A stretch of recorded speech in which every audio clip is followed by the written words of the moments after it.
La 6e édition du Forum international de la cybersécurité s'est tenue à Lille les 21 et 22 janvier.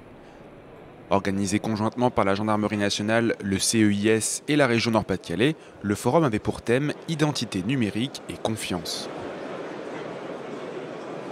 Acteurs majeurs de la cyberdéfense, les institutions étaient au cœur de l'événement, avec la présence de l'ANSSI, l'Agence nationale de sécurité des systèmes d'information, et des ministères de l'Intérieur et de la Défense.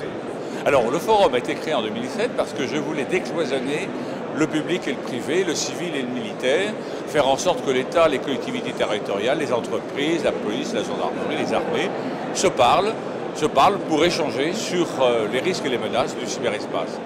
Démonstrations, rencontres, débats et conférences ont rythmé le forum qui, pendant 2 jours, a accueilli près de 3500 personnes. Moment phare du rendez-vous, Manuel Valls, ministre de l'Intérieur, a inauguré cette 6e édition, rappelant la nécessité de prendre en compte les nouvelles menaces liées au numérique. Lutter d'une manière générale contre les cybermenaces demande d'intégrer une triple exigence. Tout d'abord, en avoir une bonne connaissance, sans se limiter à la cybercriminalité.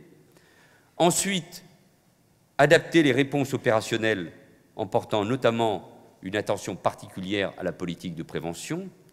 Enfin, mieux piloter et coordonner les moyens engagés et les différents services impliqués. Monsieur le ministre, Jean-Chef Rapard. Au cours de sa visite, Jean-Yves Le Drian a annoncé le lancement prochain d'un pacte défense cyber, indiquant que la cyberdéfense est aujourd'hui une priorité nationale, véritable enjeu de souveraineté.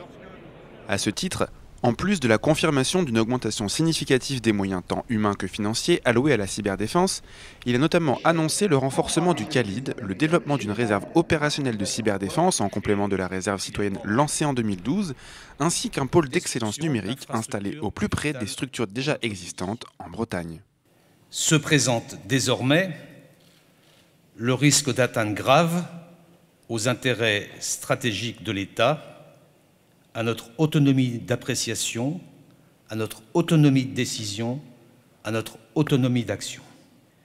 Et face à un nombre d'attaques qui double chaque année, nous devons recruter des experts aptes à protéger, détecter, réparer, répliquer. La grande question qui va se poser aujourd'hui et demain, c'est en quelque sorte si on est victime d'une attaque massive qui touche l'ensemble de nos secteurs critiques, qu'est-ce qu'on fait? D'où l'importance de la loi de programmation militaire, d'où l'importance du dispositif qu'elle met en œuvre par rapport aux opérateurs d'importance vitale. Donc vous voyez que tout cela, ça fait partie d'un tout. La cybersécurité est en train de se mettre en place. Il faut du pompier, il faut le gendarme, il faut le soldat, et les trois doivent travailler ensemble.